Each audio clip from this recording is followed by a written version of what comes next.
But we don't ever want to pass up, it seems, an opportunity to escalate. Who in the hell do you think you are? Being the sinister overlords that you all are. This is about targeting women of color. Because of this crap. Thank you. We want to just fight. Politicians used to say their opponents were wrong. I'm sick of it! I don't respect these MAGA Republicans. These are people that hate our country. They're a threat to our very democracy. They hate it, I think, with a passion. Now many of them say they're evil. The immoral, disgusting, evil left is attacking our children. They are child predators.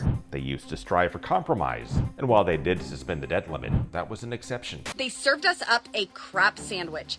For nearly 20 years, they blamed their failures on coming together. Hey, I think there was altogether too much compromise.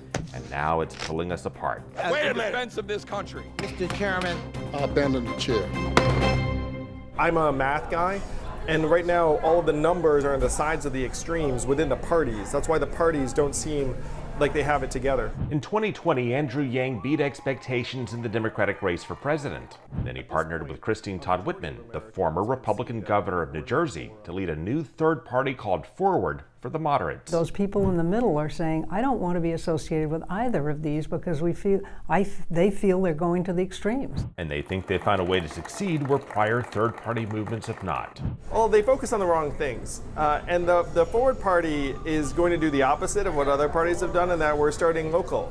For example, Teddy Roosevelt's Progressive Bull Moose Party and Ross Perot's Reform Party were top-down movements. everybody in Washington makes excuses. Nobody takes responsibility.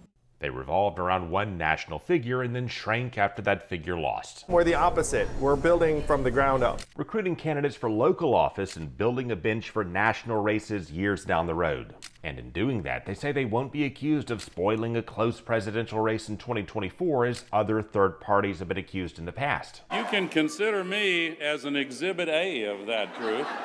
For example, Al Gore claimed third-party candidate Ralph Nader disproportionately pulled votes from him, while George W. Bush won the presidency in a squeaker. We are not running a candidate in the national race in 24 because our focus is local. Other third-party movements have also struggled based on what they represent. Some focused on single issues. Rent, it's too damn high. Others develop a whole platform that skews right or left and then winds up looking similar to Republicans or Democrats and then gets absorbed or largely left behind. The Forward Party is built on the values of moderation and compromise, and to that end it welcomes candidates with a range of views on the issues, as long as they're committed to finding common ground. We have common zones of agreement on a lot of even the most divisive issues, and it's really our political system that's failing us and letting us down. They also call for election reforms. They include scrapping closed primaries in which only registered Republicans and Democrats can vote on their party's nominees, to open primaries in which nonpartisan voters can vote on them as well. Closed primaries, it really pushes the elected officials to the extremes because they're reaching out to a small base of people who are on the far left and the far right, which incentivizes them to govern in that way. The Forward Party also opposes gerrymander districts drawn to favor one party or the other, and they want ranked choice voting. That means voters get to pick their second choice candidate, so if their first choice loses and no one has a majority, the second choice candidate gets their vote. It takes away the spoiler argument, and it takes away the lesser of two evils problem. In the Forward movement, a combination of former Democrats like Yang and former Republicans like David Jolly, who represented Pinellas County in Congress, see an untapped market of voters who tell pollsters they're independent. About 40% of the country says, I don't like any of those choices. Now, most of the 40% he's referring to do vote Republican or Democrat, but Forward says many are holding their noses when they do it. We need to do the work to show that we do not have to be trapped in this two-party system.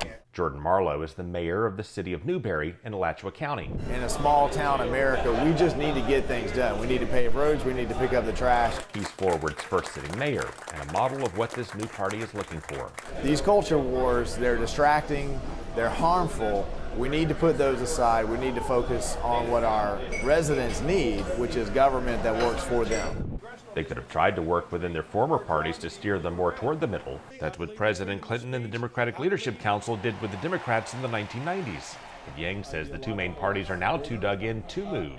If you look at DC, if you were someone who is trying to bring the party to the middle, you're an endangered species. For now, Forward is focusing on Florida and these 11 other states. I'd put my money on we're looking at a good 10-year battle for us to be everywhere.